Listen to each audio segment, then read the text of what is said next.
Mes chers amis, bonjour. Alors je voudrais aujourd'hui à nouveau vous parler de ce phénomène extraordinaire d'unité et de retrouvailles qu'il y a dans le peuple juif depuis malheureusement le début de cette terrible épreuve. Comme nous l'avons dit hier, ce n'est surtout pas le moment de rappeler quelles ont été malheureusement nos faiblesses et nos défaillances pendant les mois qui viennent de s'écouler. Aujourd'hui, on doit se concentrer sur ce qu'il y a de positif. On doit se concentrer sur les mérites du peuple juif. Or, les mérites, c'est ce que l'on aperçoit, à savoir une unité et une affection mutuelle et un soutien mutuel qui est absolument incroyable. Et en fait, il y a un texte dans le Midrash que je voudrais partager avec vous qui dit quelque chose d'absolument fabuleux. Ce texte du Midrash, qui se trouve dans la paracha dans le Tanhuma de Kitissa, est expliqué par le Rav Dessler. Je vais vous le lire en hébreu parce que vraiment, les mots sont incroyables. Le texte dit la chose suivante. Bour et Ribatan shel Israël. Viens voir, littéralement, dit le Midrash, l'affection d'Israël. C'est-à-dire, viens voir pourquoi Israël aime tellement le peuple, pourquoi Dieu aime tellement le peuple juif. Et il répond, She'averotehem mevi'im l'idée ma'alot gdolot. Parce que, même à travers leurs fautes, leurs défaillances, leurs faiblesses, apparaissent leur grandeur et leur énorme qualité. Et en fait, le texte du Midrash va expliquer que c'est quand les Juifs, malheureusement, on a l'impression qu'ils tombent un petit peu, qu'en se relevant, on voit quelle est leur véritable dimension. Et le Midrash raconte cette fameuse histoire très connue des fils de Yaakov, ces fameux frères, qui décident de vendre leur frère Joseph.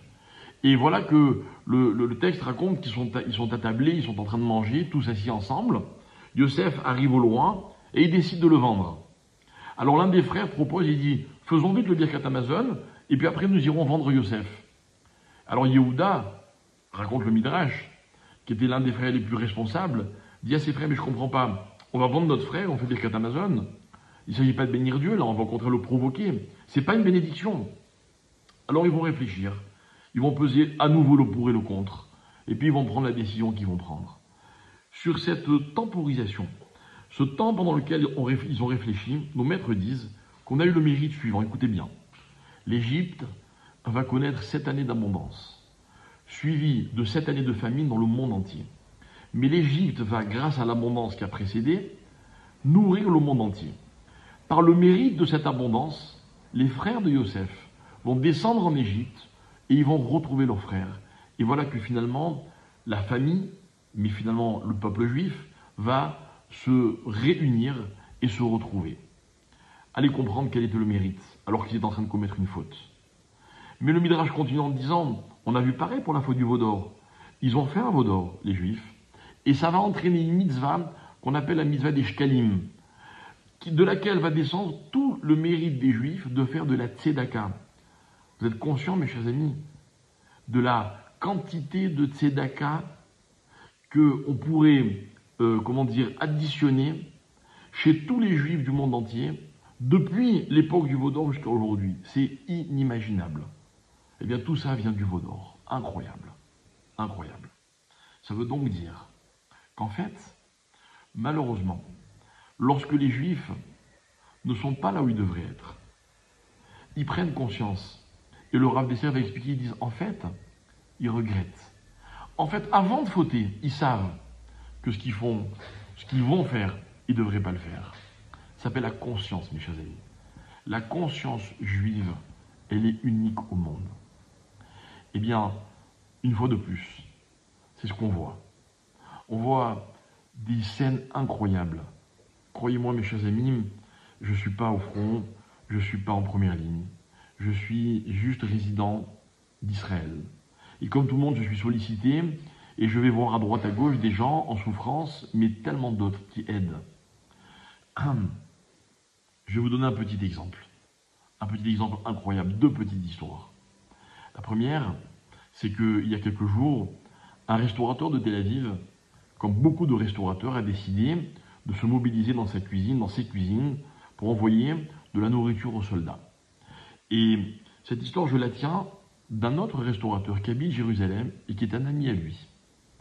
Et Le restaurant en question, donc de Tel Aviv, n'est pas un restaurant cachère.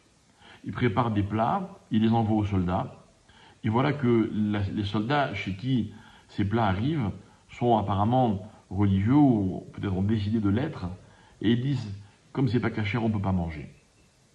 Le restaurateur a entendu cette chose-là, sur le champ. Il a fait venir des rabbins, ce qu'on appelle des mashgiach kashrut. Ils ont rendu cachère les cuisines de son restaurant. Il a transformé son restaurant en restaurant cachère pour que les soldats puissent manger. Alors c'est magnifique que les soldats aient tenu à manger cachère malgré les circonstances, mais c'est encore tellement plus beau de voir que ce juif a compris qu'en fait, ce qu'il fallait faire à ce moment-là, c'était des mitzvot, et les faire de la façon la plus parfaite. Il a compris que ce qu'il faisait, c'était pas juste un élan de générosité, non, c'était une mitzvah. Comme on le disait hier, la mitzvah elle est porteuse d'une énergie considérable.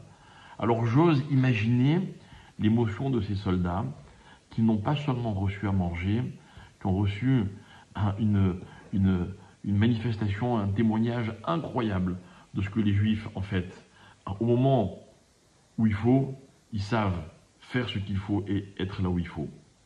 La deuxième histoire, c'est la fille d'un ami que je connais bien, qui devait se marier, précisément hier soir. Et malheureusement, samedi, Shabbat, pendant Simchat Torah en Israël, son fiancé a été appelé. Il a été, on l'a demandé de venir, il est réserviste dans les Milouim, il est combattant.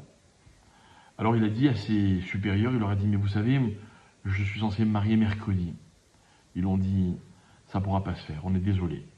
On te laisse quelques heures pour aller voir ta fiancée et tu reviens. Donc le mariage a été annulé, en tout cas reporté, Bezrat Hashem, si Dieu veut.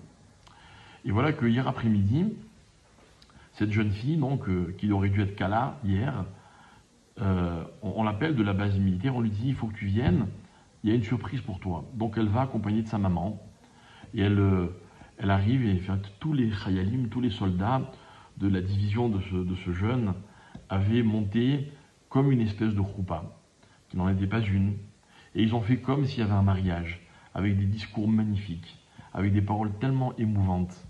Et voilà que tous les soldats, évidemment, qui ne pouvaient pas ni jouer de musique, ni quoi que ce soit, se sont mis à chanter autour de, si Dieu veut, ce futur Khatan et de cette future Kala. Et on les voit sur une vidéo qu'on m'a montrée, ils sont en tenue de combat, vraiment. Et le marié, si Dieu veut, lui aussi, il est en tenue vraiment de combat, comme si d'un instant à l'autre, ils allaient être appelés pour une opération. Et on le voit avec sa fiancée, et on voit cette émotion incroyable. En fait, tous ses copains avaient su qu'ils devaient se marier ce jour-là, et ils ont voulu que l'événement soit fêté dans la mesure du possible. Et ils ont voulu lui prouver d'abord leur affection, et surtout le réjouir, alors que malheureusement, cette journée s'annonçait très triste pour lui. Voilà mes chers amis, c'est ça le peuple juif. C'est de ce peuple que nous faisons partie, et que nous avons raison d'en être fiers. Que si Dieu veut, après tout ce qui s'est passé, eh bien on soit capable de montrer à Hachem notre véritable dimension. Je suis sûr qu'on va bientôt le faire craquer, et que tous les mauvais décrets vont être annulés, et que si Dieu veut, tout va rentrer dans l'ordre très très vite, et on connaîtra enfin ce que c'est le shalom. Quand je parle de shalom, évidemment je parle de la paix entre nous, en Israël, entre les Juifs.